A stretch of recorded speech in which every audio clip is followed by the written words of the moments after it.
There's a place in America where no one remembers the names, but the ground remembers every step. A place where cities rose before Columbus ever saw an ocean, where people worshipped the stars, buried their dead with songs, and then vanished without a trace. What if I told you there's a river in Indiana that still whispers their story? This is not in your school books. This is not taught in class. But here, under soil and silence, lie the echoes of one of the most advanced ancient civilizations in North America. And tonight, you're going to walk with them. You'll feel the fire, hear the drums. Stand where a mother once wept beside a healer's stones. You'll touch the same earth. And maybe, just maybe you'll carry something back with you. So stay with me. Let your eyes close. Let your breath slow. Because by the end of this story, you won't just have heard history. You'll have felt it. You step out of your vehicle. There is no bustle of town, no roadside diner sign, no distant car horns. Instead, there is only open sky and golden grass moving in rhythmic waves. A subtle warmth in the air suggests midday sun just beyond the horizon. You pause a moment. The cicadas drone in steady pulses, like a timeless breath echoing from beneath your feet. You inhale slowly. The air tastes of dry earth and possibility. You do not know why you came here. Not fully. Perhaps you read a passing mention of this place in a book, or perhaps someone murmured the name long ago, and it remained in a corner of your memory. You cannot say for certain, but now that you are here, something awakens in you. You take your first step into the field. The ground feels surprisingly soft. You notice your feet sink slightly with each measured footstep. The grass brushes against your legs, fine and whispering. To your left stands an aged cottonwood tree. Its trunk bends gently eastward, its bark grooved and folded like the wrinkles of a kindly elder's face. A soft breeze rustles its leaves. To your right stretches open field. No fence, no marker, only land that breathes under your feet. As if it has been waiting its entire life for someone to listen, you kneel, almost without realizing it. You bring your hand down to touch the soil. It is warm, warmer than the air. Your palm makes contact with the earth. You close your eyes. In that instant, something shifts. The present seems to retreat, just slightly. For a second, you see images, distant silhouettes moving through tall grass, smoke curling from cooking fires, children's laughter drifting faintly on wind long gone. You do not know whose memory these are. Are they versions of yourself, ancestors, or people who lived and died in the centuries before your time? You open your eyes slowly. The field remains unchanged. The tree still leans east. The cicadas chase each other in gentle song, but you feel different. Something inside you has changed. You rise to your feet. Your heartbeat begins to match the rhythm of the cicadas. Each beat a question. Why this place? And what happened here? You turn, facing westward across the field. The sun is edging higher. An invisible hush holds the world steady. You begin to walk. Not fast. You have no destination. Each footstep feels deliberate. The gentle creak of leather boots scrapes against the dry soil. The sun presses warmth into your skin. A cottonwood leaf drifts down and lands softly at your feet. You recall the first time you heard of these mounds. Someone spoke of shape in the earth. Low hills arranged in patterns so precise they seemed impossible to nature. 11 large earthworks once standing here. A silent city buried beneath fields. Human hands built these mounds. A society long gone raised these platforms, shaped by vision and ceremony, now only breathing through the grass. Ahead, a low ridge appears darker vegetation where grass grows differently. You sense in your gut that this is the edge of something important. You step closer. The grass parts slightly beneath your weight. You place your hand upon the gentle rise. It is not tall, not like a mountain, but it is deliberate. Layer upon layer of earth shaped by purpose, built for something greater than routine survival. You sink to one knee. You trace your fingers along soft soil. You imagine rising wooden structures, ceremonial cloth draped over pole frames. You imagine drums beating at dawn, voices rising in unison as smoke curls heavenward. You imagine the field once alive with people, with intention, with meaning. Your breathing slows. You let the weight of centuries settle around you. The world has shifted, but your heart remains steady. You realize something fundamental. You came here thinking you would visit history, but history has been watching for you all along, waiting, listening, hoping someone would come close enough to touch. You stand again. A soft breeze ruffles your hair. A single bird calls in the distance. You take a final deep breath. You feel the pulse beneath the earth steady, patient, not urgent, not demanding attention, only saying, I was here. You take another step forward. There is no rush. You carry curiosity in every sense. You are beginning a journey not to solve a mystery, but to walk through it. And you understand some stories are not spoken, but remembered. Where the grass rises in circles, angel mounds. You walk until the field changes. The soil beneath your feet darkens. The wind shifts direction, and the air, though, still begins to feel charged with something you cannot name. Ahead, near the line where tall grass gives way to open space, you see them. They are not hills. Not really. They are too low, too even. But they rise in patterns, gentle mounds, spread across the land like breaths frozen mid-exhale. You stop. You are no longer just in a field. You are at the edge of something older than cities, something more deliberate than weather. You are standing before angel mounds. At first glance, the landscape seems humble, nothing towering, no monuments, just smooth rises, spread across 100 acres like old thoughts trying to remember themselves. But the moment you step into the pattern, truly step into it, you feel it. You are not walking on land anymore. You are walking through memory. To your right is a wide, shallow slope, rising no more than 40 feet. It is Mound A, the largest platform in the entire site. To your left, scattered across the grass, are smaller mounds, each holding its own silence. Beyond them, the ghosts of wooden walls once stood, sharpened posts bound together into a palisade, guard towers, watch points, boundaries all long gone. But the land remembers. You try to picture it. 11 platform mounds, open plazas, houses framed with cane and clay, gardens stretched between walking paths, fires crackling inside homes, baskets woven and stacked with dried corn, people moving with purpose, some in daily routine, others in sacred ceremony. You crouch near one low rise and touch the earth. It is cool here, slightly moist. You imagine the hands that packed this soil, thousands of them, over years, layering clay, sand, and earth to form these shapes. These were not random piles. They were precision. They were power. They were places for the sacred, for the revered, for the seen and unseen. And then it hits you. This was a city, not a village, not a gathering point.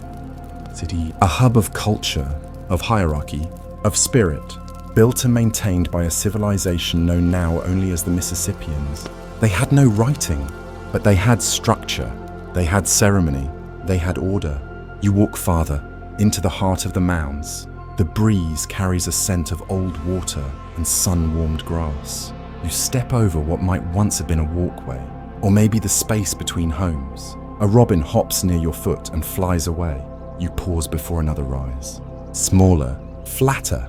Its top has caved slightly from centuries of rain. But you know, deep down, someone once stood on that platform and looked out over their world as you are doing now. Were they a leader, a priest, a mother, a child? You do not know, but the view would have been the same. The mounds, the walls, the flowing Ohio River nearby, like a thread tying this place to the greater continent. You imagine someone waking up here, someone real, someone with a name never recorded, a laugh never written down, someone who pulled on a woven garment, stepped outside their home, and walked toward the central plaza, not knowing that hundreds of years later, someone like you would try to trace their steps. You imagine the soundscape of that morning, birds above, firewood crackling, voices calling softly across the grass, maybe a drumbeat in the distance, maybe a prayer whispered to the earth. You sit for a moment on the edge of one mound. The earth is solid beneath you, but forgiving, like it welcomes you, like it has waited for someone to remember not just the facts, but the feeling. Because this place is not just data in a textbook. It is not just a footnote in an archaeology journal. It is breath. It is skin. It is family. It is failure. It is beauty. It is every thread in the human tapestry woven here, held here, and left to settle into the ground. The Mississippians built this city between 1,000 and 400 years ago.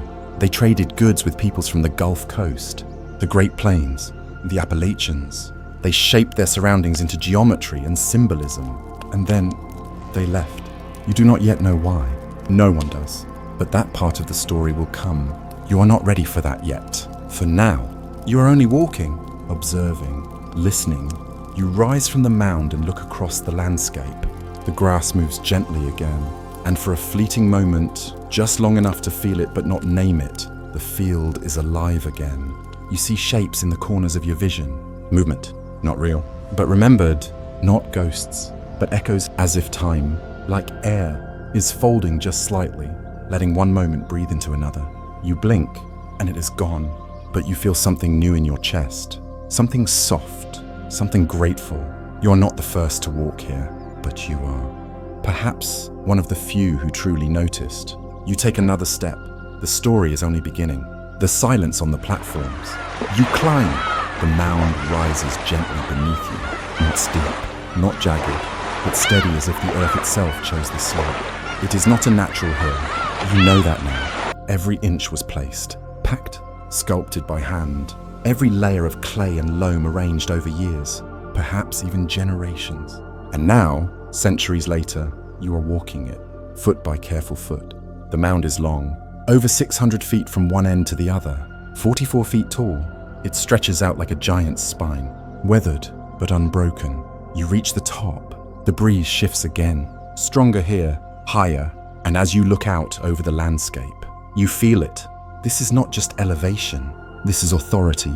To stand here is to see everything, to be seen. You close your eyes and imagine a figure standing where you stand now. Not a god, not a king, but someone important. A spiritual leader, perhaps a chieftain, someone chosen. Their garments are woven, colored with crushed minerals and bark dyes. Their hands are raised, not in command, but in communion. Below, people gather, dozens, hundreds, some in ceremony, some in ritual, children at the edges, curious but quiet, elders seated close to the base, eyes lifted in reverence or reflection. Smoke from hearths curls lazily toward the sky. This is not chaos. This is order, a community in rhythm with itself. You open your eyes. The people are gone. The smoke is gone, but the feeling remains. You kneel again. The top of the mound is flat, compacted. There may have once been a structure here, wooden beams, clay walls, thatched roof, a temple, a council house, a home for the most revered. You cannot know for certain.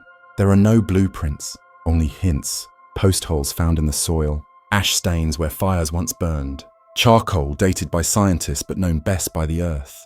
You walk slowly across the top, imagining its original form. You picture mats laid out, offerings set carefully in bowls. A carved object set at the center, maybe a symbol of the sun, or a bird, or something no longer remembered. This was not just a high place.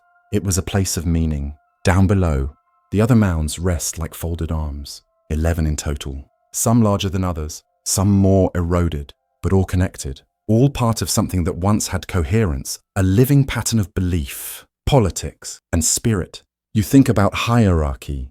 This city was not equal. It had walls, a palisade encircling over 100 acres, guard towers, entry points. That meant there were insiders and outsiders. Who was allowed to live within the walls? Who stood on this mound? And who watched from beyond the gate, waiting for permission to enter? You feel a discomfort in that thought, but also a strange familiarity. Even now, our cities have gates. Our lives have circles of inclusion and exclusion. Perhaps this, too, is part of the human condition. You sit at the far edge of the mound. Below you, grass stretches outward. Trees now grow where buildings once stood. Roots pierce through homes. Worms now turn soil that once cushioned the footsteps of a people we barely remember. And yet they were not so different. Archaeologists have found fragments of daily life here. Broken pottery with fingerprints still faintly pressed into the clay. Bone tools sharpened for purpose. Small carved stones, maybe for games or rituals, or both. Seeds stored in sun-dried pits. Clay figurines worn but unmistakably human. These were not abstractions. These were people. They laughed, they cooked, they loved, they fought, they grew old, and eventually they left. That is the part you cannot yet understand. The city flourished for centuries. Then, around the year 1450, it was abandoned. No signs of war, no fire, no mass graves, just silence. Some say it was climate a drought, or flood, or a change in the river. Others whisper about disease, or politics, or soil that could no longer feed the people. All possibilities, all reasonable. Yet none feel quite full enough to explain the depth of this departure, because this was not just a camp, this was a civilization. And civilizations do not simply vanish without reason. You look up at the sky, it is clear now. Only a few clouds drift lazily above. You wonder if the people here once used this vantage point to read the stars, to track solstices, to measure time not by calendars, but by light. You picture someone standing exactly where you are, hundreds of years ago, watching the same sunrise, the same moonrise, over the same ridges. You wonder if they, too, were asking questions no one could answer. The wind rises again, not harsh, just enough to lift a strand of your hair, to make the grass below shift like water. You rise. You step down from the mound, slowly, carefully, as if not to disturb it though it has endured storms, snow, settlers, and silence for centuries. You glance back once more. The mound remains still, dignified, quiet, a sentinel of memory. You take another breath, deep, even, the kind that anchors you, because you are not just walking across a ruin. You're walking through someone's home, their city, their sky, their silence. And that silence, it is not empty. It is listening. The trade that spoke without words. You find yourself near the edge of the settlement now, past the plaza, past the mounds. The land dips slightly, and the scent of water reaches your nose clean, slightly earthy. The river is not far. The Ohio. You kneel near what might have once been a storage pit, or maybe a trader's shelter. There is nothing left to see but subtle impressions in the soil. Still, your mind begins to fill the space. This was once a city of exchange, a crossroads, not of roads but of rivers, relationships, and routes mapped only in memory. You press your fingers into the dirt, a little deeper, and you might find something small, a shell bead from the Gulf Coast, a piece of obsidian from Wyoming, a copper ornament from the Great Lakes. All of them have been found here buried in the earth like whispers from strangers who never spoke the same tongue, and yet they understood each other. You imagine the scene? Two traders, knee to knee, one from the flatlands of Indiana, another from hundreds of miles away, perhaps Missouri or Mississippi. They do not share words, but they share gestures. A nod, a soft exhale, a bowl offered, a bracelet returned. No need for ink, no need for treaties, because the trust lived in the touch. In the transaction itself, you picture the goods spread out on woven mats, sun glinting off smooth stones, bark boxes opened, revealing herbs or feathers or powders. You can almost hear the shuffle of feet, the murmurs of a small crowd watching learning, because every trade is also a story. Every object carries with it the fingerprints of its maker and the smell of a place you've never seen. You shift your weight and sit on a flat rock, half buried in the soil. From here, you can still see the outline of the palisade wall in your mind. Guard towers rising like wooden teeth around the village. But outside those walls, a different kind of power moved quieter, slower, but just as strong. Trade, not just goods, but ideas, techniques, beliefs. One carved figurine found here shows a figure with exaggerated eyes, a style more common in distant southern cultures. Another artifact bears patterns more familiar to people of the plains. The implications are clear. This place was not isolated. Angel Mounds was a node, a heartbeat in a vast, invisible web. You consider what that meant for the people who lived here. A child may have held a toy carved by someone from another river valley. A healer may have burned herbs carried in a pouch that crossed 4 rivers. A leader may have adorned themselves with jewelry that traveled farther than they ever would. This wasn't globalization the way we know it, but it was connection. Long before highways and borders, you glanced toward the woods that border the open field. They weren't always there. Back then, the land would have been cleared, carefully managed through fire and cultivation. Corn, squash, sunflowers. This was not untouched wilderness. This was engineered ecology. People knew how to tend, to prune, to rotate, and into this world came objects, tools, talismans, textiles, each one a signpost pointing outward. Each one a soft reminder that their world was larger than the horizon. You can feel a small tug in your chest. That familiar ache, the one that comes when you realize how much has been lost. Because today, we often picture ancient people as small, limited, isolated, static. But you're sitting in the ruins of a city that proves otherwise. These people had reach, they had rhythm, and above all, they had relationships. You look down again at the soil. and think of Glenn Black, the archaeologist who spent decades here. He uncovered thousands of artifacts, not by accident, but by devotion. He knew this site was more than a curiosity. It was a conversation, waiting to be heard. And in a strange way, you're now part of that conversation, because every time someone kneels here, imagines the trader's hands, the path of an obsidian flake from mountain to mound. They keep that quiet dialogue alive. You rise from the stone and brush off your hands. The wind shifts again, bringing with it a scent of water and old leaves, the river's breath, the same current that once carried canoes, stories, strangers. You walk slowly toward the sound. At the bank, the Ohio glides by wide, brown, purposeful. You kneel at its edge. Your reflection stares back, but for a moment, you imagine another face beside yours, darker skin, braided hair, eyes watching you with patient understanding. They don't speak, but they nod, because they too know what it means to hold something in your hands and feel the weight of a world beyond your own. The wall between worlds. You come upon it almost by accident.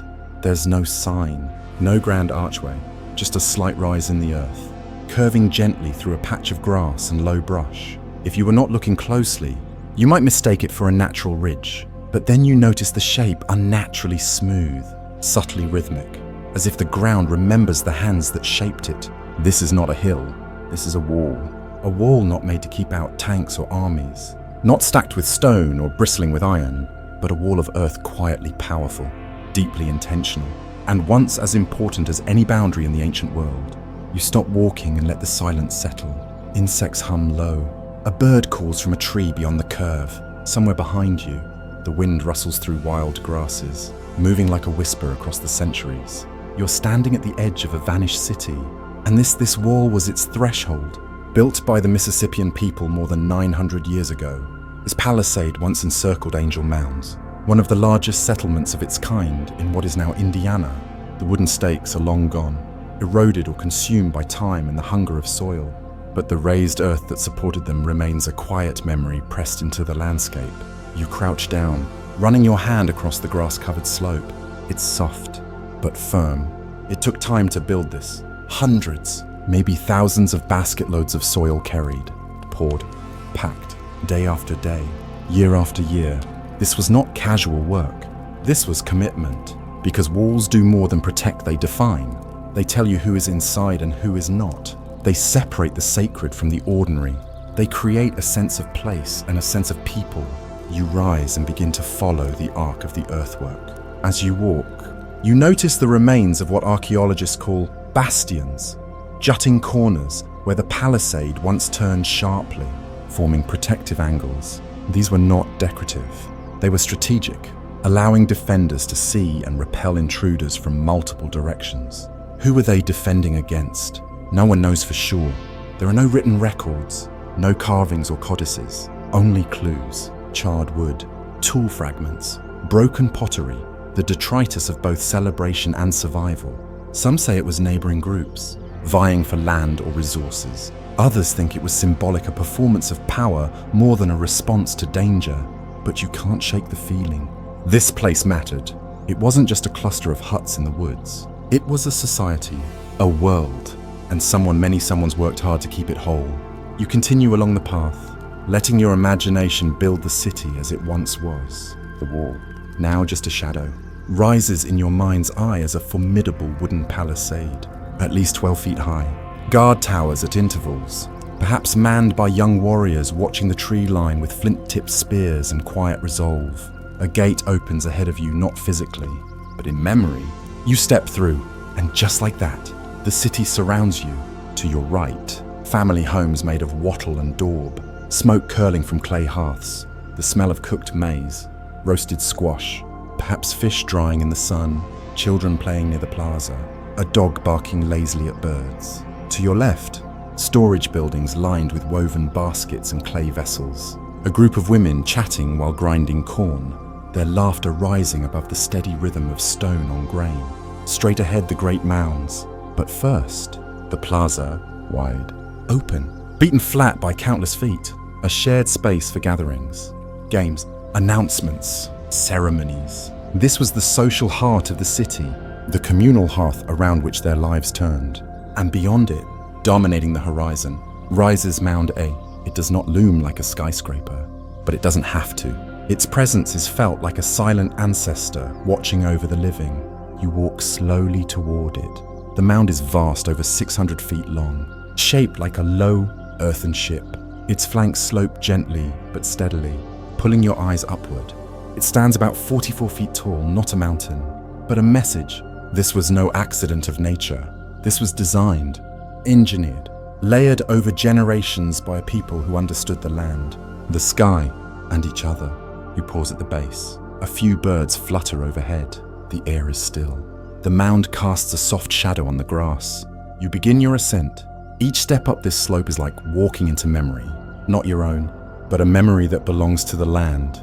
You try to imagine what it felt like to carry baskets of soil, day after day, to raise this platform. Who led the work? Who watched it rise? Who was the first to climb it after it was finished? And who stood at its top surveying the city, the river, the sky, and felt something like pride, or fear, or faith? As you reach the summit, your breath catches, not from exhaustion, but from perspective.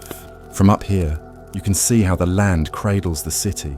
The Ohio River glints in the distance, winding like a thread through the green. The mounds seem to align with purpose, echoing sacred geometry seen in other ancient sites. Perhaps this alignment was spiritual, astronomical, ceremonial, or maybe all three. There are post holes here, evidence of wooden structures long gone. A temple, perhaps, or a council house, maybe even the dwelling of a leader, a shaman, or a healer. You close your eyes and imagine a figure standing here beside you, draped in woven cloth, eyes painted with clay, hands raised to the sky, not in conquest, but in communion.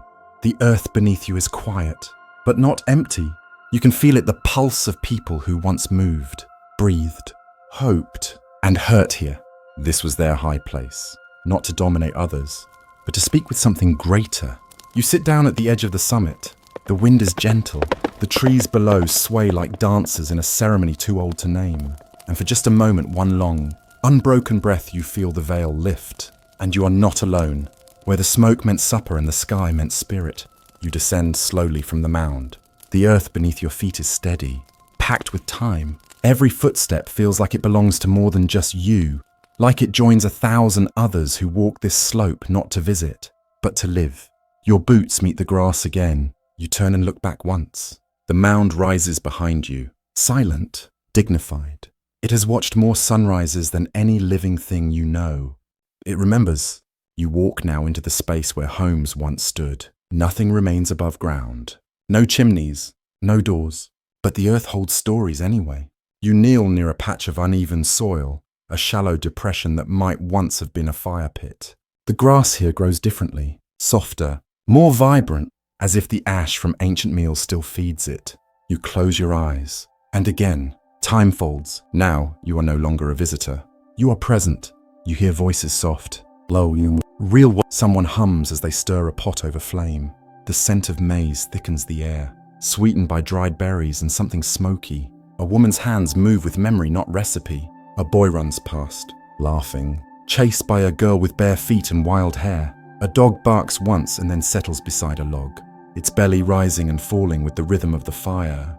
You see woven mats stretched across the ground, clay pots nestled in corners, bone tools laid gently on wood shelves. The walls are made of cane and mud, smoothed by fingertips long forgotten. This was not a house. This was a home. You open your eyes, and the field is quiet again, but that silence feels full now, not empty. It holds echoes. You walk farther into what was once a neighborhood. These homes would have been clustered close enough to call across, to share stories, to help carry water. You imagine the rhythms, waking at dawn, gathering wood, tending crops, weaving, cooking, resting, repeating, but not without joy, not without wonder, because in a world with no clocks, time moved by the sun, by the bird calls, by the ripening of seeds and the cooling of wind, and above all by the sky. You look up. It is wide, clear, endless. You wonder what they saw in it, the people who lived here. The Mississippians did not leave behind written words, but their cities speak in structure. Their beliefs speak in the symbols carved into pottery and pressed into clay. Some say they worshipped the sun. Others say their rituals were tied to the cycles of the moon, or the flight patterns of birds, or the position of Venus. You do not know for sure, but you can feel it, the reverence. They did not just observe the sky, they entered into relationship with it. Every festival, every planting, every burial was tied to something celestial. Mounds aligned with solstices, artifacts shaped like birds of prey, ceremonial masks etched with stars. This was not mythology, it was survival. It was meaning. You step into the space where the plaza would have been wide and open. The grass here is shorter, the ground flatter. In the center, a slight dip where water might have pooled, where dancers once gathered, where a drum once beat steady as a heart. You imagine the circle forming dozens of figures moving in rhythm, feet stamping the dirt, arms raised, voices lifting into the dusk. Maybe it was a harvest ritual, maybe it was for the dead, maybe it was for nothing more than joy. But always it was for the community, because the Mississippians did not live alone. They lived with each other, with the land, with the stories they told under a sky that never stopped watching. You think about the children, not the warriors or the chiefs, but the little ones, the ones who chased each other through the maze of houses, who whispered secrets in tall grass, who learned to braid, to throw, to listen. One of them might have been the first to notice the stars shifting. One might have asked their grandmother, "Why does the sun come back?" And maybe she smiled and said, "Because we remember to greet it." You sit down in the center of the open space. The wind brushes your face. The earth below you is warm, not hot, just alive as if the fires never quite went out. You take out a small stone from your pocket, one you found earlier, smooth and round, perhaps just a pebble, but you hold it with intention, because that is what they did. Nothing was wasted, nothing forgotten.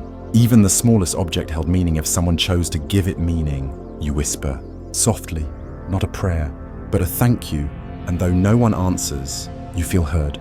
You rise and look again at the sky. Clouds move slow. A hawk rides a current above you, somewhere to the west.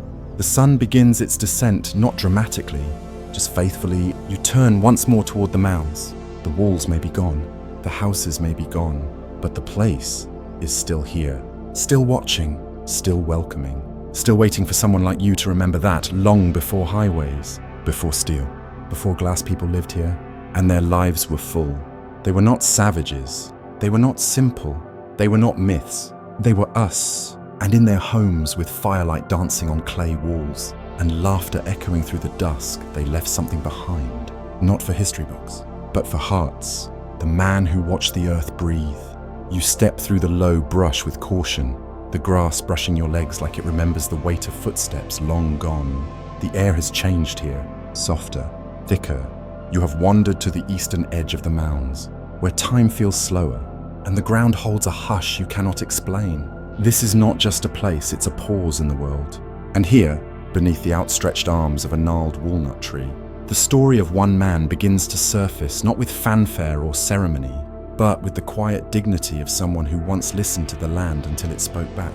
He was not a leader in the way you might expect. No ornate feathers, no stone scepter.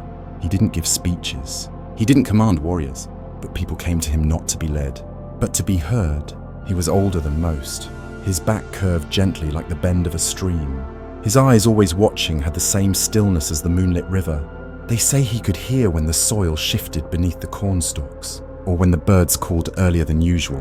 He noticed things others missed, the way moss crept up a tree in spirals, or how deer avoided a path days before a storm. They called him Time's Echo, though not in words, just in the way they looked toward him when nothing made sense. You sit where he sat, not out of ceremony, but curiosity. There's a patch of dirt, smoothed by age, surrounded by flattened grass and the faint trace of a circle once marked by stones. He would sit there every morning as the sun rose through the mist, facing east, his flute in hand. It was made from river reed, hollowed by a careful knife and months of breath. The notes he played weren't melodies in the way we understand music. They were messages, offerings. Sometimes they sounded like mourning, sometimes like a question, but always they belonged to this place. People from the village would pass by, children chasing dogs, women with woven baskets, men shouldering tools, and nod in silence. They didn't interrupt. The old man's presence was not performance. It was protection. There are tales pass quietly down, of him sitting there even in the worst rains, eyes closed, as if soaking up the memory of the land so it would not be lost. What did he think when the village began to thin, when the walls, once mended with care, started to sag, when the nightly gatherings in the plaza grew quiet? You imagine his fingers resting on his flute, unmoving, as he watched the embers of communal fire grow cold. Was it fear he felt, regret, or something else, the solemn acceptance of seasons, cultures, like crops, have their cycles? Maybe he understood that better than anyone.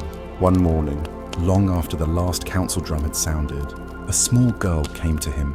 She carried a pouch of dry corn and asked, softly, "Where is everyone going?" He didn't answer at first. He simply took her hand and pointed to the sun cresting the trees. "Wherever it leads," he whispered, "but take this soil with you." And from beneath his seat, he gathered a handful of earth and gave it to her, not as a relic, but a reminder. Some say he left with the final group. Others believe he walked into the woods alone, deeper than any trail, and became part of the forest. A third story, quieter, told only by a few, says he never left at all, that his spirit still sits here, waiting, watching, listening. You're not sure which version you believe, but sitting in his place, you feel something undeniable, not haunting, not eerie, just steady, present. You run your hands across the dirt where he once sat. It's warm from the sun, but carries a coolness underneath, the kind only time can give. There's a carved stone beside the tree, worn smooth, with a spiral etched faintly into it. It might be coincidence, or it might be his mark, a message not meant to be decoded, but felt. Above you, the branches sway in rhythm with the wind, casting shadows like fingers tracing old memories. You try to picture the village as it was the bustling market days, the laughter of children near the cooking fires, the solemn rituals atop the mounds, the songs rising into twilight. He saw all of it, and he stayed. He held that memory when others had to let it go. There is something profoundly human in that choice to stay behind and witness the fading of a world, not to resist change, but to acknowledge it, to ensure that someone remembered, not just in words or records, but in presence. He was not trying to preserve a city, he was honoring a rhythm. Before you leave, you find a reed near the water's edge. It's dry, hollow, light in your hands. You raise it to your lips and blow gently. No sound comes, but that's not the point. You sit again, eyes on the horizon, and you listen. A squirrel chatters above, water laps softly against the riverbank. And then, something else, a silence so complete it feels alive. You stand, dust your hands, walk a few steps, then stop. The sun is higher now, painting gold across the mounds in the distance. And as you turn to look one last time at the grove, you realize this man, whoever he was, didn't vanish. He became part of the story, and so have you. The woman who spoke to stones. You head north now, toward a small rise beyond the outer ring of mounds. The ground here feels different, not just in texture, but in tone, quieter, as if the soil has taken a vow. You walk slowly, sensing that the landscape ahead has its own memory, one more intimate, more private. This was not a center of politics or trade. This was something else, something sacred. You cross into a clearing that opens like a whisper. It's not large, just a few trees bending slightly, and at its heart, a half circle of stone smooth, grey, sun-warmed. At first glance, you might miss it, but then you notice how precisely they are placed, not randomly, deliberately, purposefully. This is not a cairn, it's a voice. They say a woman once came here every morning, just after the mist lifted but before the dew dried. She brought no tools, no baskets, just a folded cloth and something heavy inside. A pouch of polished stones, each one different shaped, carried, held. She would kneel here, in this very clearing, and lay them out in a crescent along the arc of light as the sun rose between the trees. One by one, the same order every time. Her hands moved with the certainty of a recipe passed down not in words, but in presence. Some said she was a healer, others a midwife. Some thought she was mad, touched by spirits or loss, but everyone knew she was listening to something beyond what the eye could see. You kneel now where she once did. The stones are gone, maybe buried, maybe scattered, but the earth still feels pressed here, as if her knees shaped it over years. You press your hand to the ground. It is warm, alive. You imagine her there, face lined with age, but steady, her voice soft, steady. Not chanting, exactly, not praying. Just speaking to the stones, speaking through them, asking them to remember. They say she once held a stone that glowed faintly in the dark. Not with magic, but with minerals, a river rock that caught the moonlight just right. She kept it hidden in a cloth of woven bark, passed down from her grandmother's grandmother. When someone died, she would take the stone and hold it over their chest, then whisper, "You will not be forgotten." And somehow, it helped. Not to erase grief, but to carry it. You shift slightly and look up. The trees above you form a loose canopy, not dense enough to shade completely, but just enough to make the sunlight dapple. It feels protective, like a memory being shared gently. You think about what it meant for a woman to hold space like this, in a world of warriors and traders and builders. She created something quieter, a ritual of care, not loud, not public, but lasting. There is a log nearby, old, half-decayed, moss-covered. You sit and watch the light move across the earth where the stones once lay. You imagine her fingers brushing each one, pausing now and then as if listening for the right sequence. Maybe the stones told her things, not facts, not prophecies, just rhythms, the kind only someone deeply rooted in a place can hear. You close your eyes. The wind is light today. It carries a scent faintly sweet, like river mint or elderberry. You think of the people who must have come to her mother's holding fevers, fathers with injured hands, young ones too sick to cry. They say she never made promises, but she always stayed. She'd sit by the sickbed through the night, humming, sometimes talking to the fire, sometimes just holding one of her stones. And when they recovered, or didn't, she'd return to this place, to this circle, and speak to the earth as if giving it a report. She believed, or so they say, that the soil needed to know, that the ground must hold every ending, so life could begin again. You open your eyes. The sun has shifted slightly. A bird flits from one branch to another above you. The breeze hums through the grass with just enough sound to remind you that you're not alone. You reach down and find a small rock near your foot, round, palm-sized, grey with a single white stripe. You hold it. You don't know why, but it feels right. Not significant, just seen. You rise slowly, dust off your legs. Before you leave, you place the stone gently in the center of where the circle would have been. You whisper, "You will not be forgotten," not to the stone, but to her. You turn back towards the village site, now faint in the distance. But before you take more than a step, you stop because something shifts in you, something subtle. A reminder that history is not built from thrones and wars alone. It is built by hands, by healing, by people who sit quietly with sorrow and choose not to walk away. You begin the slow walk back toward the mounds, and as your feet press into the path she once took each morning, you realize something. The past does not ask you to believe in it. It only asks you to listen. And in the quiet between your footsteps, you do, the circle that held every voice. You walk back toward the center of the settlement, but you do not head toward the plaza or the grand mound this time. Instead, your steps lead you to a quiet, slightly sunken area surrounded by thick grass and old sycamore roots. It's almost invisible now, just a soft bowl carved into the land.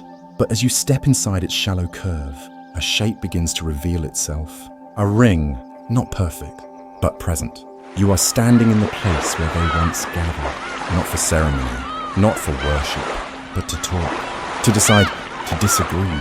This was their council circle. There were no thrones here, no elevated seats, just packed earth and stories and the steady rhythm of breath shared in a place that belonged to everyone. The ground slopes gently in, forming an amphitheater carved not by tools, but by time and footsteps. You imagine them seated in a circle, elders with long memories, younger ones leaning forward, firelight dancing across their faces. Some would speak with certainty, others would wait for silence. And when they spoke, people listened not because of rank, but because of weight, because the circle demanded presence, not power. You walk the perimeter slowly, tracing its arc with your steps. The sun hangs just above the treetops now, casting long shadows across the ground. The wind moves gently through the grass, as if rehearsing something it once heard. You wonder what decisions were made here, when to plant, when to move, who had wronged whom, how to resolve it. The kinds of choices that shape lives quietly, not with conquest, but with care. You picture a young woman standing to speak. Her hands tremble slightly, but her voice is steady. She tells of a brother injured during the hunt, a rule broken, an unfair trade. She doesn't ask for punishment, only recognition. You see the heads around her nodding, not in agreement, but in attention. She is heard. And that is the beginning of healing. You sit down in the grass, right where one of the old seats might have been. The earth is cool beneath you. You can almost hear the murmur of voices, the creak of leather belts, the crackle of a small central fire. You wonder if they argued. Surely they did. They must have, because where there are people, there is difference. But they returned here, again and again, not to win, but to be part of something bigger than themselves. Some believe the circle was sacred, not in the way a temple is sacred, but in the way a shared meal is. It was where memory was made, where accountability lived, where children learned not just what was said, but how it was said. You imagine a child nestled beside her mother, listening to the way words bend when spoken with respect, even in disagreement. That is culture. That is legacy. You lie back now, looking up at the sky above the circle. A hawk drifts across the pale blue, silent and slow. The clouds move like breath. And you think about what we have lost, not just the buildings or the names, but the practice of listening like this, without interruption, without shouting, without needing to win. The circle had no corners, no head. It held everyone equally, and that is why it worked. There are stories not written, but whispered through generations of a time when two families feuded for 3 winters. Crops failed, children suffered, it nearly tore the village apart. But they came here, sat in this circle, and someone, a girl barely of age, stood and offered her family's harvest to the other. Without demand, without pride, just a gesture of return. And the thaw came sooner that year. People say the land listened. You run your fingers through the grass at your side and pull up a handful. It smells of earth and sun and something deeper, something rooted. You think about what it means to be part of a people who gathered like this, who met each other in their fullness, not just strength, but grief, not just pride, but doubt. You picture a father admitting failure in front of his peers, a hunter confessing fear, a leader stepping down with dignity. These moments mattered, not because they changed laws, but because they reminded everyone that belonging was not earned by perfection, but by presence. You sit up again, looking around the circle. It is empty now, but it feels watched, as if the act of gathering has stained the air here. You imagine voices rising once more, old tongues. Soft consonants, a language shaped by rivers and roots. You cannot understand it, but you do not need to. The feeling is enough. Before you leave, you stand in the center of the circle. You close your eyes. You breathe in slowly, deeply, and you say nothing, but something inside you settles. Because this place was never about speaking first. It was about speaking last after listening. You turn to walk back. The sky has shifted again. A breeze follows your shoulders like a memory. And as you leave the circle behind, you do not feel like an outsider. You feel like a witness. And in this story, that is enough. The mound that held their names. You head southwest now, where the grass grows taller and the wind moves more slowly. The ground is uneven here, not rugged, but gently rising in waves that feel almost too deliberate. You walk until you reach a smaller mound, tucked away from the central plaza and council circle. It is not the largest, not the tallest, but the moment you stand before it, something in your chest tightens. This was not where they lived. This is where they lay. They call it the burial mound. Not for its size, it is modest, barely 12 feet high, but for what it held. Hundreds of bodies, layered across generations. Children wrapped in woven cloth, elders laid on mats of cane and bark, warriors, healers, mothers, stillborns, not divided by role or status, but joined by a single, sacred truth. They belonged, and when they left the world of breathing, the village made sure they were never alone. You step closer, and the earth beneath you feels heavier, not dangerous, just full, like it is holding its breath. You lower yourself to the edge of the mound and place your hand on the soil. It is warm from the afternoon sun, but something cooler stirs underneath, a silence that hums, a quiet that remembers. They say the funerals happened at dawn, long before the birds stirred, before the sky turned pink. The entire village would gather in silence, circling the burial space with torches and hands folded over hearts. There was no sermon, no scripture, just one voice, a relative, a friend speaking not to the living, but to the one being returned to the earth. We carry you forward. That was the phrase. or something like it. Not goodbye, just forward, as if death was not an end, but a motion, a migration from one circle to another. You imagine a young boy, maybe 9 or 10, placing a small toy, a carved bird, feathered with dried grass beside the body of his older brother. His hands tremble. He says nothing, but that gesture, that gift, says more than language ever could. These were not grand funerals, but they were honest, intimate, collective. The whole community would stay until the body was covered, not by strangers, not by hired hands, but by those who laughed with them, argued with them, loved them. You close your eyes and listen. No drums now, no voices, just the sound of leaves shifting in the high branches, like someone moving through the trees. You wonder what happens to memory when no one speaks it aloud. But then you remember the mound is memory. Earth does not forget, it absorbs. They found bones here not in rows, but layered like a song. Some still wore shell beads. Others were buried with flint tools, small pottery vessels, the worn smoothness of something that had been held too often to be just a thing. These were not grave goods. They were reminders, stories folded in clay and bone. And nearby, just a few feet from the base of the mound, archaeologists discovered a strange circle of burned soil with evidence of repeated fires, rituals, and they believe offerings, or perhaps the place where people came after the burial, to remember, to sit quietly, to let grief run its course like a river. Not quickly, not publicly, but fully. You think about mourning now not as sadness, but as an act of presence. The Mississippian people didn't believe in ignoring pain. They didn't rush it away. They gave it space, time, community. And that's what this place was. A promise to carry sorrow without shame. You walk slowly around the mound now, one full circle. It's quiet, but not empty. You imagine names spoken here, not carved in stone, but whispered in the dark. Names that only lived in the wind, in the lips of those who remembered, in the pause after a story when someone says, "She would have laughed at that." You wonder what name this mound still says in its sleep. You kneel and reach into your bag for the small striped stone you carried earlier, the one you found in the woman's circle. You place it gently on the edge of the mound, not for ceremony, but for continuity. The story is never really about the past. It is about presence, about joining your breath to theirs. The sun begins to dip now, casting the long shadow of the mound across the field. And for a moment, that shadow looks like a person arms wide, embracing. You breathe in. The air tastes of earth and memory and smoke that burned out long ago.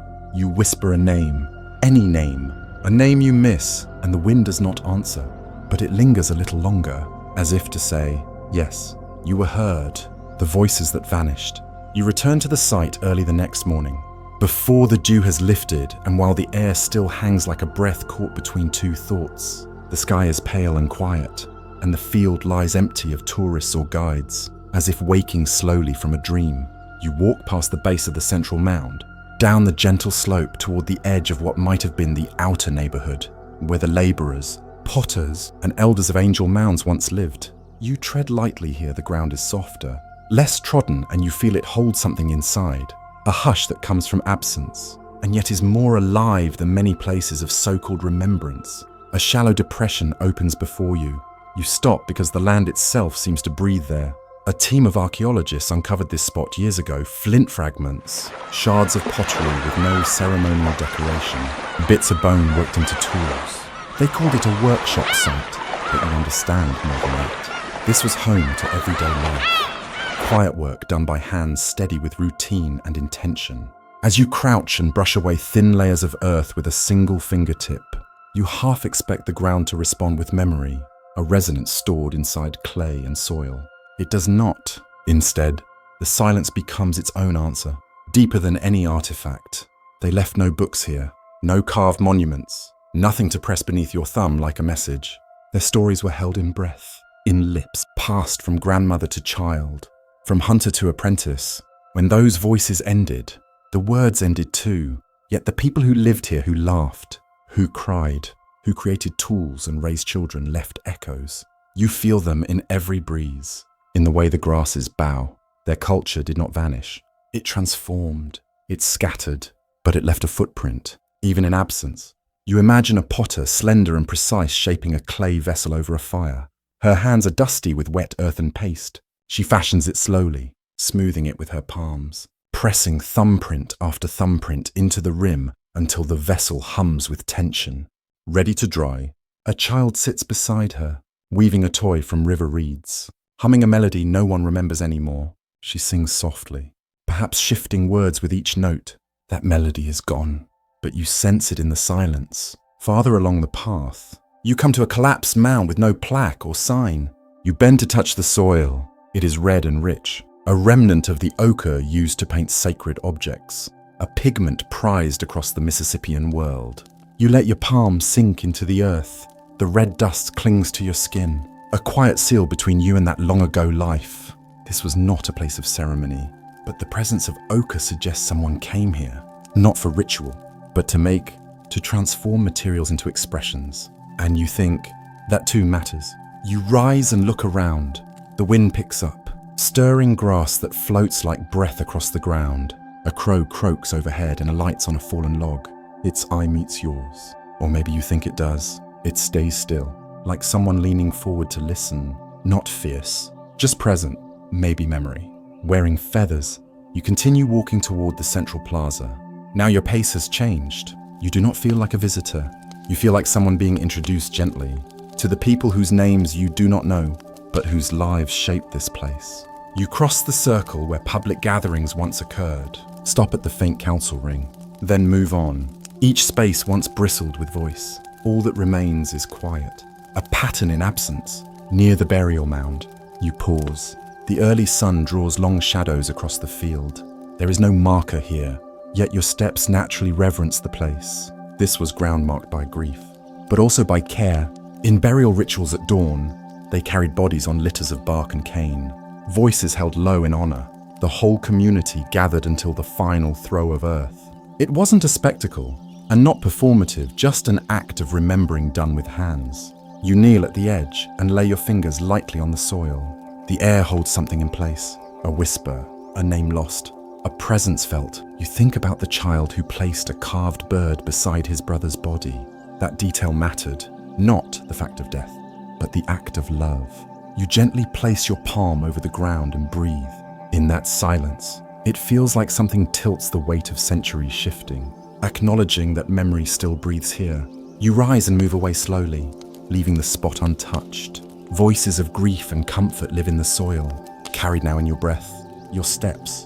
You wonder how many voices were lost when the last speaker walked away, but you also sense that not everything vanished. Some lives still stand here, holding presence in their absence. You pass back through the palisade traceline, now faded like a whisper. The afternoon sun grows stronger, and the field warms under its light. You think about the people who built the wall. They defined inside and outside, but you see now that memory knows no wall. It flows outward, into open land, into every visitor who listens. You step into the circle, gathering space again. It feels fuller now, not because of returned people, but because of awareness. From where you stand, you look back through the settlement paths, over mounds, toward the distant river. Visibility seems sharper, distance closer, and you realize the voice of a people can vanish from lips but still echo through the earth itself. You close your eyes and say their names in your heart, names you do not know. Maybe they are names you miss. Maybe they are names you need. You do not speak them aloud. You do not need to, but you let them exist where names once existed. In presence, a breeze lifts your shirt sleeve, brushing your arm like someone tapping on your shoulder. You breathe in, the sound of the field edge's grasses moving. A hawk's call, distant song of cicadas all come together. Not chaos, not loud, just life continuing. And you leave, but you are not less for it. You brought attention, you brought memory, you carried silence, but not empty quiet. You are leaving footprints now, not in soil, but in story. The day the smoke faded, you return in the late afternoon, when the sunlight is thickest golden and low, spilling across the fields like it's trying to preserve something. You follow the old village path, worn not by modern feet but by memory. It's quieter today, still, as if the land itself is remembering a day long ago, the day the smoke faded. It didn't happen in one moment. Not a war, not a fire, not a fall, but a series of choices. One family leaves, then another. A new harvest does not grow quite right. A rumor travels faster than a drum beat. Someone says the river is changing its course. Another whispers of drought, of sickness, of warnings in the stars. Maybe they were right, maybe not. But slowly, the city began to loosen its grip on itself. You stop at the edge of the plaza, the same wide clearing that once held feasts, songs, and games now feels empty, not abandoned, but folded inward. You imagine a mother standing at her doorway, eyes scanning the horizon as her youngest child clutches her leg. A father tying a final bundle of tools, glancing toward the mound as if asking for permission. The air is still, not tense, just resigned. You step into their footsteps. Each movement forward is a memory backward. You imagine neighbors exchanging quiet nods. No fanfare, no tears, just the hush of parting that only communities rooted this deeply understand. They did not leave in fear. They left because the land had spoken, and they listened. It was time. You walk along what would have been the outer edge of the palisade wall. Here, you notice something strange, a section where the posts were removed, not destroyed, as if taken down with care, dismantled like an offering. Because this wasn't abandonment, it was closure, a farewell not just to a home, but to a rhythm of life that had carried them through generations. You pause near the grove where the elder flute maker once sat. His seat is bare now, covered in moss and leaf litter, but you wonder, was he the last to go? Or did he pass on the reed flute to someone younger, someone strong enough to carry the sound to wherever they would settle next? They didn't disappear, they migrated, southward, some say, to Cahokia, into Itawa, to the rivers beyond. They took with them seeds, shells, stories, and in those stories, angel mounds lived on not in maps, but in mouths. You imagine a group of young travelers leaving the village at dusk. One turns back briefly, eyes shining with something like guilt, or maybe wonder. He's never seen the plaza empty before. The sound of children, and of dogs, of grinding stones all gone. But before he walks away, he reaches into the dust and takes a handful of earth. Just a pinch, just enough to carry something forward. You sit now at the center of the open space and press your hand to the ground. The soil is warm, dry, but steady, as if it has been waiting for someone to return and listen. Because the truth is, their leaving was not a vanishing, it was a transference, a ritual in motion. What mattered was never only the location, it was the connection. The people were the city, and they took it with them. In every clay bead found hundreds of miles away, in every corn strain that grew in unfamiliar ground, in every rhythm of drumbeat heard in new forests, angel mounds endured. You think about what it means to leave something behind with honor, not fleeing, not erasing, but letting go like a breath, like the end of a song. You imagine the woman who spoke to stones, gathering her last circle, whispering to the ground before she left. Carry us. You imagine the children tracing the outline of the mound in the dust one last time with their fingers, not to remember it as it was, but to feel it as it is inside them. And you now, here are part of that farewell. You are bearing witness not just to what once stood, but to the grace with which it was released. The smoke didn't vanish. It rose slowly, then thinned, then drifted into sky just as they did. You stand and turn toward the river one last time. It glistens in the setting light, winding away from the settlement like a path into the unknown. They followed it, trusting that whatever waited downriver would still hold sky, still hold soil, still hold spirit. As you take your last step from the plaza, you whisper a word you do not understand, one you made up in your mind just now. A name, maybe, or a wish. And though it has no translation, it feels accepted. Because some goodbyes don't echo, they hum. The memory that followed them. You rise before sunrise, stepping onto dew-soaked grass where each blade glistens in the pre-dawn glow. The mounds, bathed in soft lavender and pale gold, seem to hold their breath in the early light. Today, you approach from the south exactly the route they once followed, leaving behind a place of structure and story. You are not here to witness their presence. You are here to feel what remained after they departed. Your footsteps crisscross between the mounds, retracing paths worn by generations. The plaza lies quiet, empty. Its center is soft-packed soil that once echoed with footsteps, and laughter, and ceremony. You feel the emptiness not as loss but as fertile ground for remembrance. You walk slowly toward the burial mound, once layered with soil, wrappings, offerings. You place your palm lightly on its warm surface. The The ground holds sorrow and reverence like a stained cloth. You pause, letting the early sounds, birds, wind through tall grass, distant river whisper fold around you. In that hush, you begin to perceive the invisible rhythms they carried with them when they migrated. Not just tools and pots, but songs, gestures, ways of being. Culture is not a monument, it is a pattern lived. The way they built homes, the songs they hummed at dusk, the way they greeted the rising sun with quiet intention. These rhythms survived long after the structures flattened into dirt. You imagine the travelers far downstream, settling beside another river. They plant corn in beds shaped with the same oval patterns they knew. A mother places wild berries in the same bowl style her grandmother used. A child traces the outline of a mound in the sand, pressing fingers into earth shaped by memory. They carry angel mounds not in maps, but in daily motion. You continue walking to a lone sycamore, its roots curling above the soil near a faint post hole.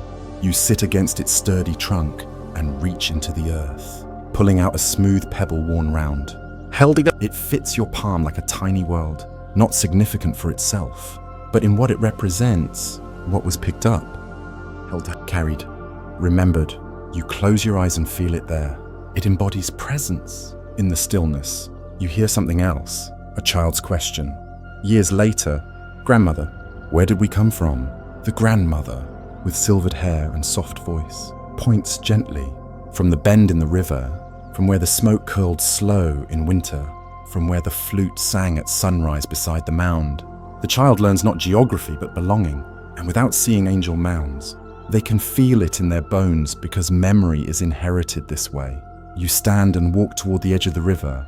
It lies shimmering a few furlongs away, low under the mist. Wide and purposeful, this waterway carried them south, into new lives. You picture rafts bound with bark and rope, canoes carved from hollowed trees, groups setting down for first nights in unknown forests, a woman turning once and looking back at the flicker of candlelight in the old village eyes, steady, respectful. You sit upon a log near the bank, watching the current ripple. It's quiet, steady. It's the same river they followed, rising and falling, forgiving yet determined. You exhale slowly.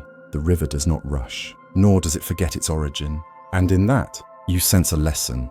You rise again and approach the sun-etched shadow of the central mound. The shadow isn't just shape, it's memory cast across time. You do not climb this time. Instead, you sit beside the path, letting its presence speak. You breathe in the scent of clay-dusted soil and wild grasses. Something inside you shifts. You feel weightless yet grounded. You whisper quietly maybe a name you imagine, Tashunkyasha, or Little River Song, or simply remember. It matters less what name, and more that you say something, because some names and stories have no record. They exist in breath, passed from lip to lip, from wind to blade of grass. A breeze stirs the grasses. It feels like acknowledgement, not departure. You walk to the council circle, tracing its ring in faint grass. You turn slowly in place. This site once held voices for decisions. Now its power lies in its capacity to hold memory not of what was decided, but that decisions once happened here, that lives were discussed, disagreements aired, forgiveness offered, direction chosen. You close your eyes and breathe again. Your skin tingles. It is the pulse of place. All the traditions they carried, mounds, flutes, gathering circles, transform into something more subtle and eternal. The law of presence. You stand, your shadow growing long as the sun rises higher. You look toward the distant river again. You feel how the past and present are connected by gestures unseen, the way a mother ties corn husks for roasting, the rhythm of a footfall on packed soil, the curve of a flute breath at dawn. You begin to leave, not with loss, but with continuation. You step lightly through the central plaza once more, past the council circle, toward the grove where the woman laid stones to speak to silence. Before you leave that clearing, you place the pebble you carried at the center, a quiet offering not to her. But for her, you whisper again, carry us. You walk out beyond the palisade trace where laborers, children, elders once lived. The outer homes are faint in their outlines, but alive in your mind's attention. Your footsteps stretch the narrative outward. You feel rooted in a story you did not begin, but now help continue. You step finally onto the path you entered from. The fresh morning has turned golden now. Birds settle into midday songs. You tilt your head back and let sky fill your vision. No modern buildings, no roads, just sky and memory. You decide softly that this story matters not because you know it all, but because you carry it forward, not as fact, but as gesture, as breath, as human act of remembrance. Your journey is not over. It extends beyond these fields, into other places where memory is carried forward without ever fading. And though Angel Mounds may no longer stand in form, its spirit walks beyond, through seeds sown in new soil, through songs passed down by firelight, through the way one person listens to the earth again and hears the shadow you still carry. You return again, not because the story feels unfinished, but because it never really ends. The road to the site is familiar now, curves remembered, the dip near the marsh where the herons perch in the mornings, the way the trees lean like old friends guiding you in. You pass the small wooden sign at the entrance. Angel Mounds State Historic Site. It's still there, faded slightly, leaning just a little more than last time. Time does not stop for signs, but the mounds, they remain low, breathing, listening. You know them now, not as artifacts, but as presence. Not just what was buried beneath, but what continues above. You walk again to the plaza, and for a moment, it feels like your feet know the way better than your thoughts do. You've walked this loop many times, but today, something's different. You're not looking for new information. You're listening for recognition. You find a spot near the council circle, half sun, half shade, and sit in the grass. The soil is warm, holding the last of the season's heat. The cicadas sing louder now, like a final symphony before the fall settles in. You let their rhythm pull you under, and suddenly, you remember not the facts, not the museum plaques, but a feeling, a thread, that woman you imagined, the one who spoke to stones. You feel her more clearly today, not as a myth, but as something human. You see her kneeling, one hand cracked from cold, the other curled around the smoothness of a river rock. Her jaw is tense. She's angry not at death, not at the gods, but at how hard life keeps pressing. A sick child, a missing husband. The corn did not sprout the way it should. Still, she comes here. Still, she arranges her stones. Still, she whispers. You realize then, the past isn't a silent place. It's full of voices, but they are not always wise or noble or composed. Sometimes they're bitter, sometimes afraid, sometimes they are tired. You lean back into the grass and stare at the sky, trying to imagine their thoughts, not their glory, but their mess. The mornings they forgot things, the times they snapped at their children, the nights they lay awake wondering if their gods still listened. You smile, not in mockery, but in recognition, because now, finally, you see them not as ancient, but as human. It hits you softly. You've been looking at history through the eyes of reverence. Today, you look through the eyes of kinship. They did not always know what they were doing. Neither do you. And that is the point. The memory they left behind is not polished. It is worn, chipped at the edges, like a tool used long beyond its intended purpose. But still it functions. Still it cuts. Still it shapes. You stand and walk toward the far end of the plaza, where the remnants of homes once stood, barely outlined now. Just hints in the slope and soil. This is where they cooked, laughed, fought, dreamed. You imagine one house reed mats over a frame, fire smoke rising from a small hole in the roof. Inside, a girl runs in circles while her grandfather tries to braid a net for fishing. He gives up, not in frustration, but in amusement. The girl wins, and that joy, that exact joy, it still exists. Somewhere, someone braids a net today and loses to laughter. You feel a tug, then a quiet realization that no one here expected to be remembered. They didn't carve monuments to their names, they carved meaning into the mundane. And you, hundreds of years later, walked into their quiet and mistook it for silence. It wasn't, it was humility. You kneel near one of the home sites and scoop a bit of soil in your palm. It smells rich, alive. This is where life happened in its most ordinary forms, and that, perhaps, is the most sacred kind. You stay there for a while, letting the sun warm your shoulders. The breeze carried tiny grains of sand across your fingertips. You are still now, not because there's nothing left to explore, but because sometimes the greatest discoveries are what linger when you stop trying to discover anything. You think about your own life, the moments you felt unheard, unseen, unnamed, and suddenly, the people of Angel Mounds don't feel so far away. They knew that ache too, and yet, They built. They shared. They left echoes. You close your eyes and place your hand over your chest. Not in mourning, not in tribute, just in thanks. A simple gesture, a soft circle, a living connection. And in that moment, the world tilts. Not in drama, not in vision, but in intimacy.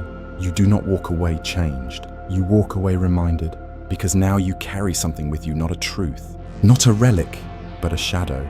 The kind that follows you not because it is dark, but because it shows you the shape of the light. Where the old world touches yours, you return again on a gentle midday where sunlight pours across the land like soft intention.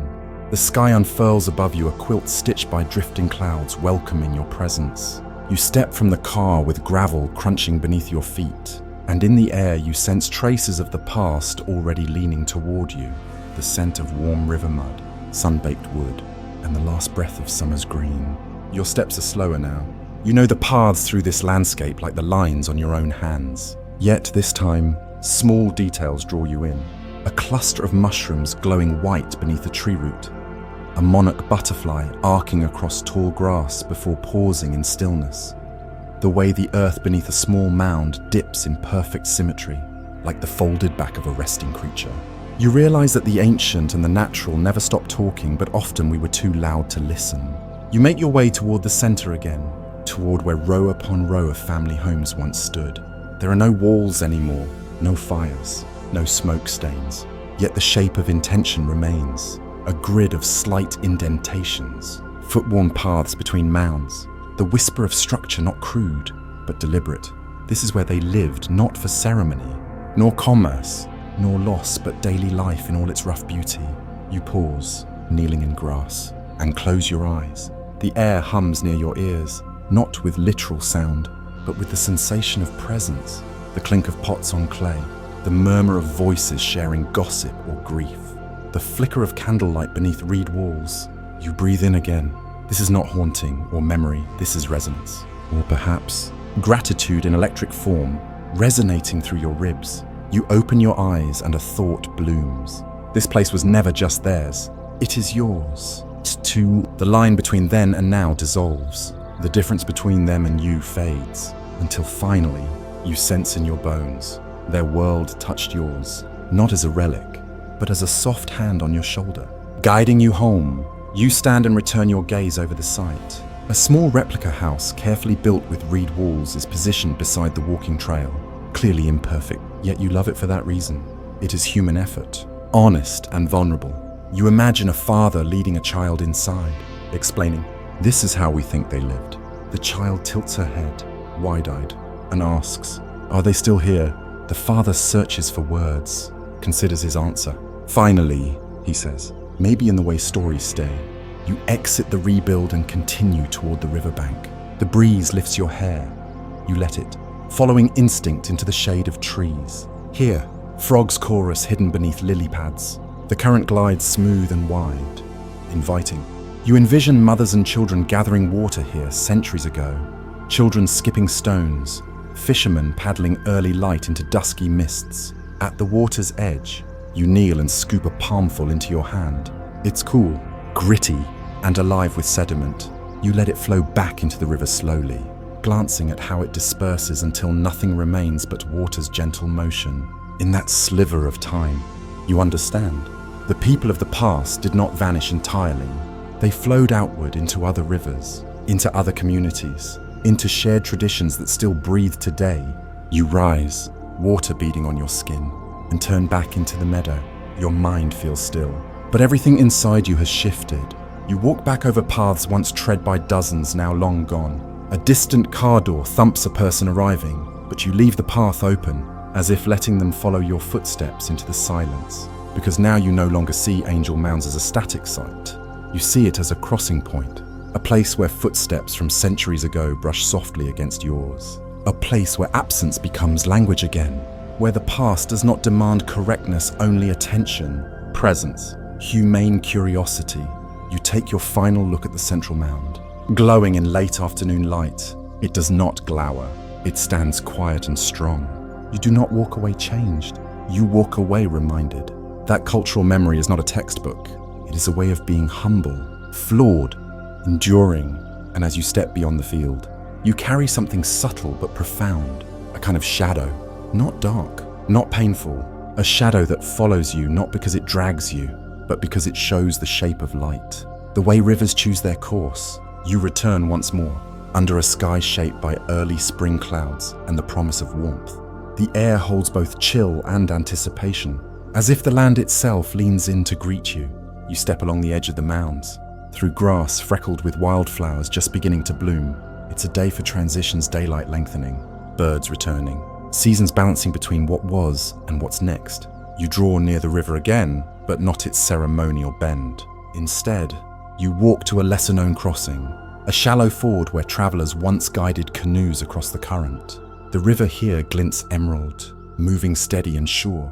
In the haze of light, you almost catch the echo, the sound of paddles dipping, breath held in concentration, the quiet confidence in knowing the trajectory of water as well as your own footsteps. You kneel at the water's edge. The current is gentle, a pulse beneath your fingers. You dip your hand, smooth the surface, and feel small ripples respond. They echo outward across decades, centuries. The people of Angel Mounds followed this river not as conquerors, but respectfully. They moved with it.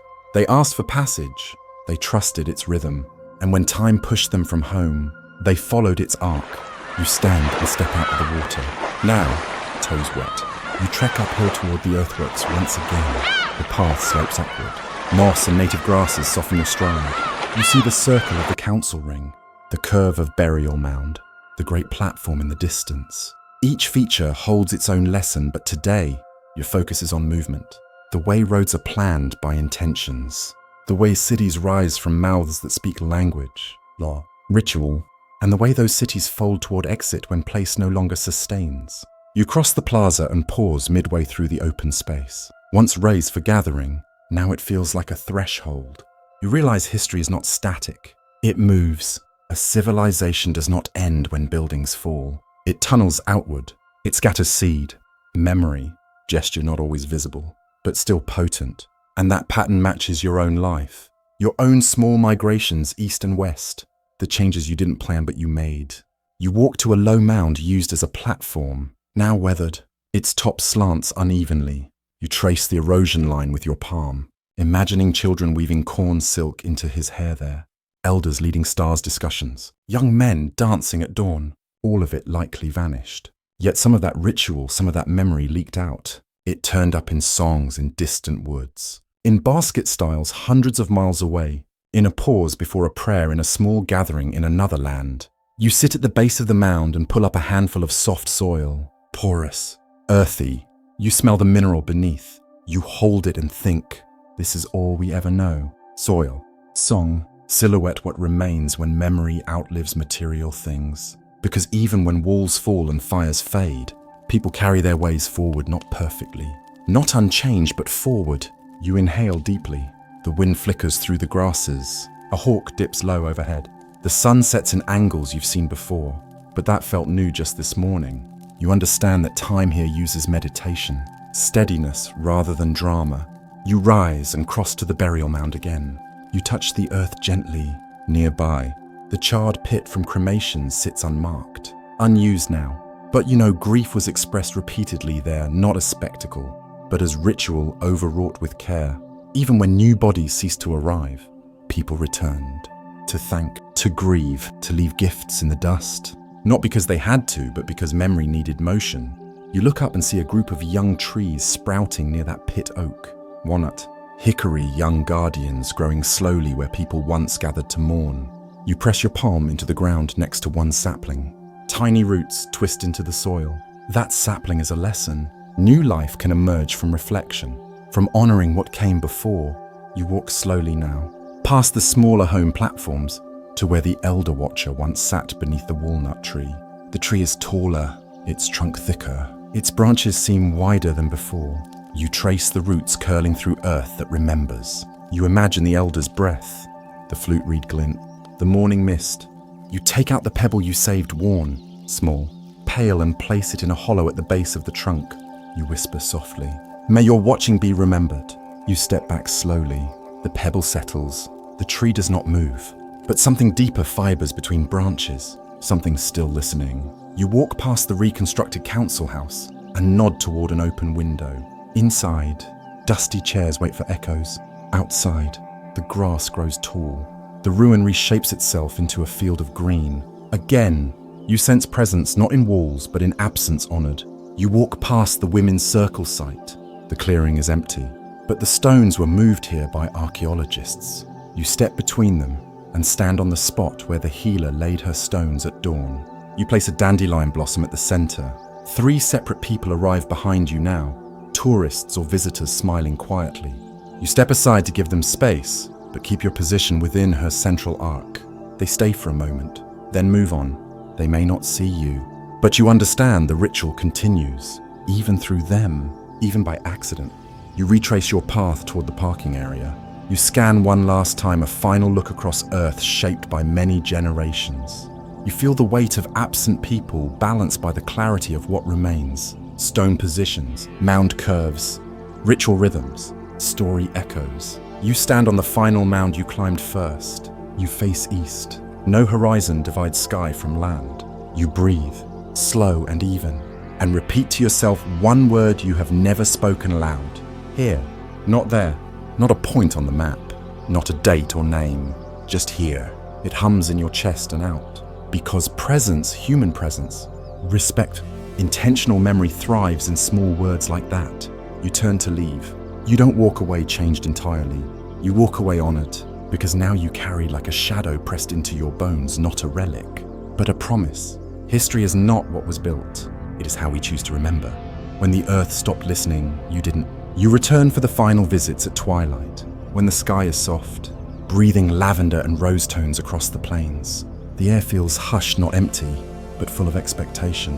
Tonight, you do not follow the usual paths. Instead, you wander beneath the pale edge of the old palisade line, where the grass grows taller and the soil feels older. This is the edge of memory and forgetting, where history fades and then refuses to vanish completely. You kneel by a mound whose name no one records anymore, a mound that wasn't spectacular, but was lived upon daily. You gently pull aside blades of grass to feel Earth's pulse beneath. The ground is dense, moist, alive, and you think of people who lived and died here. Potters who kneaded clay, mothers who hummed lullabies into dusk, hunters who carved arrows by torchlight. They did not know about legacy. They only knew children needed food, the sick needed attention, songs needed singing, that down-to-earth care matters. You press your fingers into the soft dirt. It yields easily. Returning shape, memory yields too once someone listens. You walk further, through an unmarked clearing now carpeted with dandelions and violet petals. You sense that this was the ceremonial circle where seasonal rituals happened, when the sun aligned with the autumnal equinox, or the moon rose full before harvest. You imagine the people gathering here centuries ago, drum beats resonating through night air, their breaths synchronized, eyes lifted in reverence. You lean into the present breeze, almost daring it to carry ancient voices. It does not speak, it only hums. You realize music can exist in silence if enough people remembered how to hear it. You pause at a sapling sprouting near the base of the council circle, a baby oak that has grown since your last visit. Its bark is soft pink and veined. You trace it lightly and imagine those older circles, where decisions were laid. You think of those who voiced pain or disagreement here, who stood in that ring and said, "We have wronged each other," or "We need to change," then stood again and offered harvest, forgiveness, repair, and so the community continued. You understand now, leadership isn't only about strength. It is about listening to difference, making space for truth, admitting you were wrong. You walk toward the burial mound again. The dusk now deepens around it, gold eyes and dimming grass. You step close and place your palm on the mound's edge. A faint breeze moves across your cheek. You hear the high call of a single owl. Not a watchman, you think, but a witness. You imagine families returning quietly, tossing corn into the mound soil, placing woven cloth or small tokens of identity. Each gift was an unspoken story. I remember you. That kind of remembrance is rare now. Yet here, it built earth. You stand and step backward, watching the owl lift into dusk. You breathe out slowly, and you think of the villagers who packed up packs, paddled canoes, migrated towards new land. They did not leave because they failed, but because life demands change.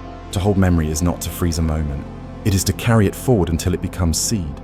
You then take an unmarked trail through tall grasses to a small flat clearing where stone artifacts once lay. The archaeologist Glenn Black believed that everyday life echoed louder than rare treasures. Bits of pottery, carved bone, a child's bone whistle. They were humble, but they endured. Each shard is a line in an unfinished poem. You imagine someone dropping a pot and pausing, embarrassed. Then someone else picking up the shard and listening to its story. That is inheritance. You crouch and gather a small chip of pottery in your palm, curved, glazed, warm. You trace the lines carved into clay, geometric curves, perhaps a symbol of sun's reflection, perhaps the way corn plants grew in rows. You wonder how many hands shaped that pottery mother shaping clay, father teaching strength, child watching learning. You carry it over to the sapling oak and place the shard on a sunlit root. You whisper, grow not as prayer, but as promise. You step into the council ring again. The grasses brush your legs softly. You breathe into the wind. The owl calls again, faint. You close your eyes, and you feel a question rise softly. What am I carrying? You pause. Not because you want to know, but because listening to that question matters more than answering it quickly. You then walk toward the edge of the site, where the river first appears in view, beneath the willow trees. Roots dip into silt. You kneel and gather sediment in cupped hands. Wet, sticky, ancient. You smell damp earth. You taste quiet. A single drop trickles through your fingers into the water, and you think this is where continuity happens, not in monuments or statues, but in stories that survive translation, in habits passed down, in seeds replanted, in songs hummed again. You stand at the river edge and look across to fading light. You think of the mothers and daughters, the hunters and healers, the unspoken caretakers who walked this path generations ago. You imagine them gathering water together, laughing when a fish thrashed free, singing names into dusk as memory took shape in their bones. Beauty did not reside in permanence for them. It resided in caring for each other well, and then caring for new worlds. Finally, you walk back into Central Field, beneath a twilight sky turning purple. You stand at the summit of the main mound. It is cooler now, but solid. You face east, not to rebuild, not to conquer, but to see, to witness. One final act of memory. You breathe in carefully, let every thought slow. And in that pause, you know that presence endures, not in form, but in flow. You step off the mound and walk slowly away. Your shadow stretches long across anthropic earth. Yet behind you, footprints remain not in dust, but in story. You leave angel mounds folded into your breath. Your reflection, your steps ahead, and as you step beyond the site, your final glance does not carry regret. It carries gratitude, because the lesson here isn't only about what was lost. It is about what perseveres. Culture isn't just built of walls or statues. It is built of seeds, voices, footsteps when we walk lightly across spaces that taught people how to live. When your shadow meets theirs, you find yourself returning one last time no longer as a visitor, but as someone who belongs. The trail beneath your shoes is familiar, yet it feels freshly formed, as if your steps now weave into something larger than you. The evening sun casts long shadows, gold light soaking through the tall grass like a whispered benediction. You are not rushing, you are remembering. Even as you walk forward, you move past the plaza, past the old hearth lines, past the spaces where children laughed and elders sighed. You breathe in the warm scent of fading day. This isn't just a place where people once lived. This is a place where lessons still breathe softly, deeply, waiting for ears quiet enough to hear. You stop near the council circle. You close your eyes and imagine voices rising, not shouting, not boasting, but sharing.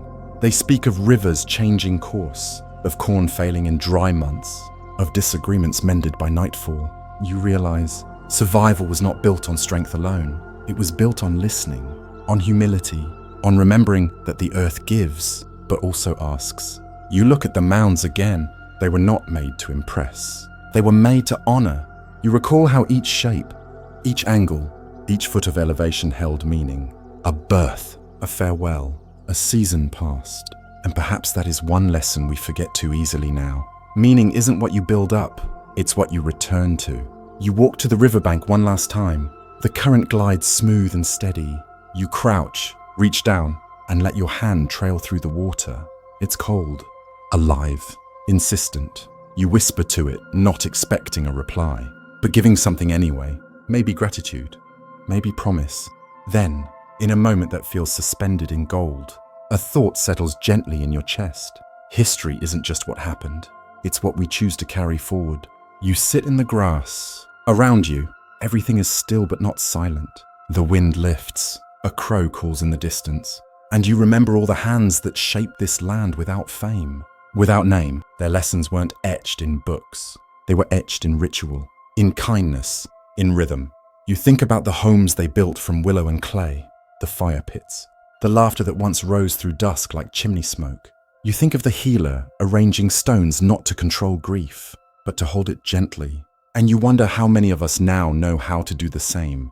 You whisper again, almost without realizing, "Carry me, too," because memory is not just about the past. It's about shaping the present with more patience, with more reverence, with more space for stories that are quiet but true. You stand, brush the soil from your hands, and take one final look toward the largest mound. It doesn't speak, but it doesn't need to. It has already said everything through your journey. As you walk back toward the parking lot, you feel the coolness of evening set in, but it isn't loneliness, it's completion.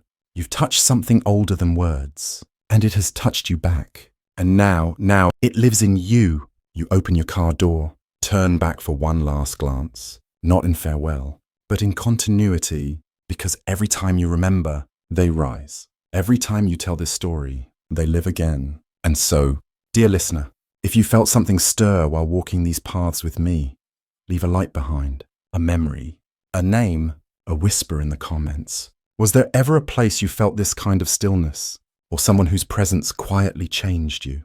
Let us know. And if this story brought you comfort, stirred curiosity, or offered a moment of peace, please consider subscribing. There are more stories like this one, stories of forgotten builders, gentle rituals, resilient hearts, all waiting to be heard. Thank you for walking this journey with me. Thank you for listening slowly. Until next time, stay tender, stay curious, stay remembering. Leave a candle if someone you love would have knelt quietly in that grove. Comment still here if you felt the past whisper back. Subscribe for more soft stories that never made the textbooks.